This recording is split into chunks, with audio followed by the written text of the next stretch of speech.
Well, joining me now to discuss this all for you is Dr. Efrat Sopher, an Iran-Israel expert at the Ezri Center for Iran and Gulf States Research. Good to have you with us on what is an ever-changing, ever-moving situation this afternoon, Dr. Ezri. So, first of all, let's talk about the fact that Hezbollah has directly denied any involvement in this particular strike on the Golan Heights. They did acknowledge strikes earlier in the day, but this one, uncharacteristically, it's fair to say, they have not acknowledged. Israel saying it is them. The US Secretary of State, Antony Blinken, saying that all signs are that it's them, but Lebanon calling for an independent investigation. Thank you for having me on, Seema. As the late Queen used to say, recollections may vary. What we saw when the attack happened is that Hezbollah admitted responsibility. And when they saw the devastating effect on Druze Israelis, and the whole country is in mourning for the loss of these children, Hezbollah retracted that responsibility. What we saw, and I completely understand how Lebanese authorities would not want an escalation. Just to clarify, Dr. Efrat, our reporting is that Hezbollah, there has been some confusion. Our reporting is that Hezbollah did claim earlier strikes, but denied this one in particular. We just need to clarify that for our viewers. But sorry, do continue. What we have here, if we look at the facts, we know that a Falak 1 rocket did land on this Druze football field. And this is an Iranian rocket with a 53-kilogram warhead on it.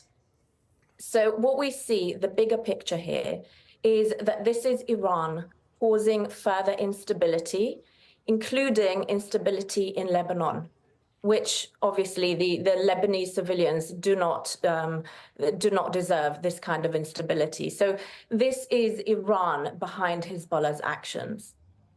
Yeah, and of course, all eyes are often on Iran when we talk about this nexus: Iran, Israel, Hezbollah, Hamas, of course, plus the Houthi rebels who are also Iranian-backed. From your understanding and what the people you've been speaking to over the last few days, this really is, I'd like to get your insight, because this really is the biggest escalation we've seen since those volley of strikes and counter-strikes between Iran and Israel. We saw those rockets in the night sky, of course. Just how concerned are people now that this is moving away from that very carefully choreographed strike and counter-strike to potentially all-out war? People are very concerned, Simon. It really is a very concerning escalation, because Hezbollah has, and especially because this rocket wasn't intercepted, Hezbollah has logged over 340 drones and 6,400 projectiles at Israel that were intercepted with relatively minimal damage. And now that, again, a direct attack is happening, like last weekend's Houthi attack on Tel Aviv, which killed one, like the Iranian attack on April 14th, what I've heard from my colleagues and contacts is that there is regional concern about the potential escalation, and Iran not afraid to show its strength once again. And so I believe that behind closed doors, there is a willing coalition, including the West, including Gulf states, to deter against this Iranian continuing destabilization. Yeah, that's certainly what we're hearing, and we've had those statements, haven't we, in the past hour or so, urging restraint all round. You mentioned there about that concern on the ground, your colleagues saying just how concerned they are that this may well escalate.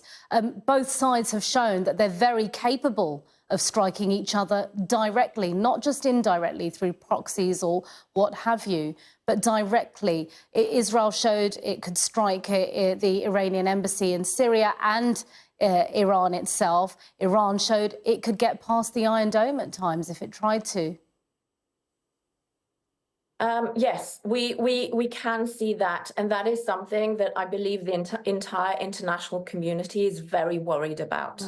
And what we have here, and I think which is what is very important for our viewers to know, is that this isn't just a regional skirmish. This has potential spillover effect, which is why it's very, very important. And I think which is what was very effective on April 14th, where the world saw that there is an international willing coalition to preserve the stability of our international system. We know that both sides have capability, and just for our viewers to understand how dangerous this really is, the institute, the Ezri Center, which is based at Haifa University, is based in a tower block, which is 30 stories tall in Haifa. And we've just had word that no one is allowed to use anywhere above floor 4. So there is very much a perceived threat to the north of Israel. And we've also got 80,000 displaced Israelis who are refugees in their own country for months now. Because of refugees on both sides. In fact, I wanted to ask you exactly about that and the fact that this all boils down to what's happening in Gaza. No one says they're stopping. I'm afraid we've run out of time. It's really good to have your expertise and knowledge on the show today. Dr. Efrat Sopher, thanks very much indeed for speaking to us. Thank you.